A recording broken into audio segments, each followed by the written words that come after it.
Hey guys, it is 1 o'clock on Tuesday, December the 8th, and I've been thinking a lot about this biome project and how much work you guys are putting into it. I want to just assure you that the work that you're doing is valued, uh, and also know that the data table that I put up on Schoology, that scaffold, is really just to help you organize how you're collecting the data, but I don't want you to overly stress about it. However, I am going to assess your ability to mine data from BiomeViewer, and it is important that you finish your work and turn that in. In fact, I'll have a landing pad for that probably starting tomorrow for my 1A classes.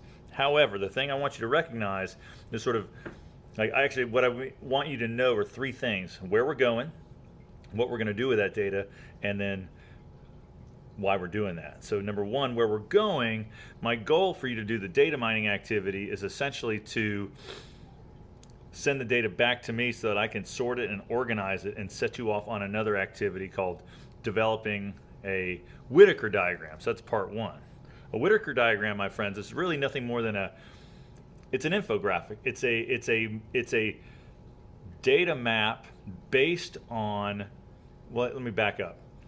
It's a way of mapping specific biomes on two different axes, one by precipitation and one by temperature. And what you end up doing is you kind of build this, like I said, infographic, or sort of you have a visual representation of how one biome bleeds into another. And that's really what I want to see from you guys. I can't get there until we get all the data. Once we do that, so number three is to actually look at the organisms that are in that biome and then describe the adaptations they possess to survive there, and then think about why they would have those adaptations. And I know it's like, okay, what do you mean by that? Well, if you go into a desert, you're going to find a particular type of plant. They all tend to have a similar set of adaptations, that is physical and physiological traits that allow them to survive. Similarly, if you're to go into a rainforest, even though you've got an incredible variety of trees, some understory, but mostly trees, you might have 100 species of tree in 1 square mile. They all share a particular set of adaptations that allow them to occupy that particular space.